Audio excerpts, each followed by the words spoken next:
Praise the lord. దేవుని నామానికి మహిమ కలుగును గాక. ఈరోజు దేవుని వాగ్దానము, యెహోవా తన ప్రజలను ఎడబాయువాడు కాడు, తన స్వాస్థ్యమును విడనాడువాడు కాడు. 94వ కీర్తన 14వ చరణము. ఈ నూతన నెలలో ఈ నూతన ఉదయాన్ని చూసే కృపనిచ్చిన దేవునికి కృతజ్ఞతలు.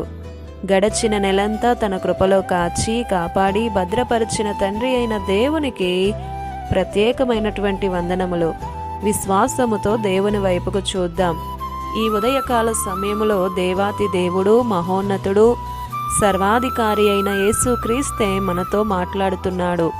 నేను నిన్ను ఎడబాయలేదు, నా స్వాస్థ్యమును విడిచిపెట్టేవాడిని కాదు అని అంటున్నారు.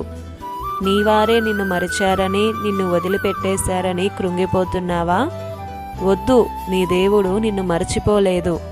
ఏ స్థితి అయినా సరే ఆయన నాకు ఉన్నాడు అని ధైర్యంతో జీవించు. ఒక్క మాట, ఈ మనుషులందరూ అయితే ఒక గులాబీ చెట్టును చూసి దానికి పూసే పువ్వును చూసి మురిసిపోయి కోసి తలలో పెట్టుకుంటారు. కానీ దాని క్రిందనున్న నన్ను ఎవరూ చూడరు, పట్టించుకోరు అని కన్నీరు కారుస్తూ ముళ్ళు బాధపడుతుంది. నేనంటే అందరికీ అసహ్యం, నన్నెవ్వరూ పట్టించుకోరు, నన్ను తుంచివేసి పువ్వునే పెట్టుకుంటారన్న ఆవేదనలో ఉంది ఆ ముళ్ళు. ఏంటి నా జీవితం, నా పరిస్థితి అని అనుకుంటున్న సమయములో నా జీవితంలోనికి ఒకరు వచ్చారు. ఆయనే నిజమైన దేవుడు, కృపగలవాడు, ఉన్నతుడు, మహోన్నతుడు, సర్వశక్తి గలవాడైన యేసుక్రీస్తు. నీ బ్రతుకింతే అన్న నన్ను తన తలపై పెట్టుకున్నాడు.